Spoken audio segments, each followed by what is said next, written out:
The S400, S500 and the THOD are easily among the most advanced air defense systems in the world. However, one must remember that it is never correct to compare one system to another without looking at the bigger picture. In the modern battlefield, nothing works on its own. Any given asset or a system has a fixed role to play, and it works in sync with the bigger network that will eventually help achieve the goal. So without further ado, here is the comparative analysis of US-made THOD and Russia's S400 and S500 air defense systems. THOD is a relative recent addition to the United States anti-ballistic missile interceptor toolkit. It entered production in 2008 and is primarily tasked with taking out threatening ballistic missiles in what's known as their terminal phase. It uses hit-to-kill technology to destroy enemy missiles by kinetic energy. How does it work? At stage 1, the radar detects and tracks ballistic missile threats. Then, an interceptor missile is fired towards the enemy projectile. In the final stage, the interceptor missile slams into the enemy missile, causing it to explode before it reaches its target. THOD system boasts range of 200 kilometers and fires its interceptors at speeds of up to 10,000 kilometers per hour. It intercepts missiles at altitudes of up to 150 kilometers. Any targets that slip to lower altitudes are intercepted by the Patriot defense system. The process is a very delicate one, and there is no room for any error. When an enemy missile re-enters the Earth's atmosphere, also known as terminal phase, making it incredibly hard to intercept. THOD manufacturer Lockheed Martin boasted a 100% success rate in flight tests since 2005. On the other hand, S400 is a heavy hitter with very long range. It most probably uses the most advanced interceptors for its anti-ballistic missile role. The S400 was developed to defend Russian airspace and a few hundred kilometers further against missiles and aircraft of all types, including stealth jets.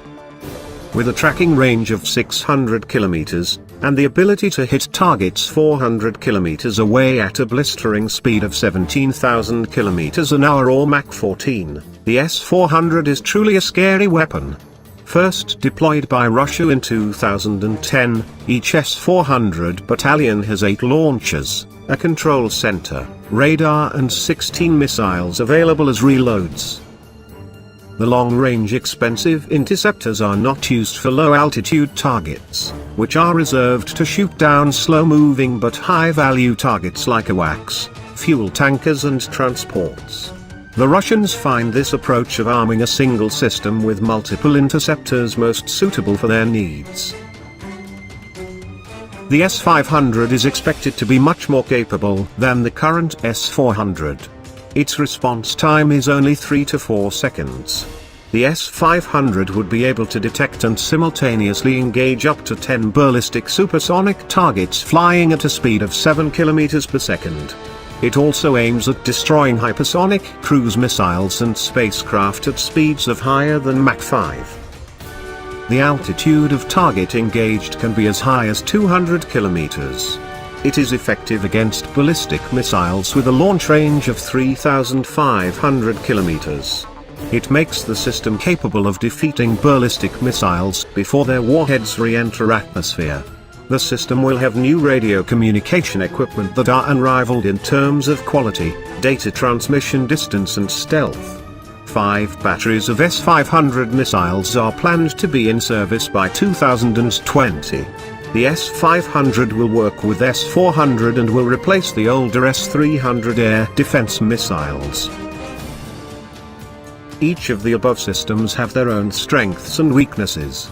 The Russians could certainly overwhelm THOD in a concentrated attack, while the US could overwhelm S400 and S500, given that the US has much more advanced assets like B-2, F22 and F35. Specifically designed to penetrate and destroy air defenses. In addition, data from all US sensors are increasingly being networked and fused into a common picture of the airspace that is used to then target weapons from a huge number of stealth assets. Both systems would probably acquit themselves well, but in a real-time scenario the scales are really tipped in one direction. What do you think, which system is better? Please let us know in the comment section. Thanks for watching. Be sure to hit the subscribe and like buttons and check out our other videos.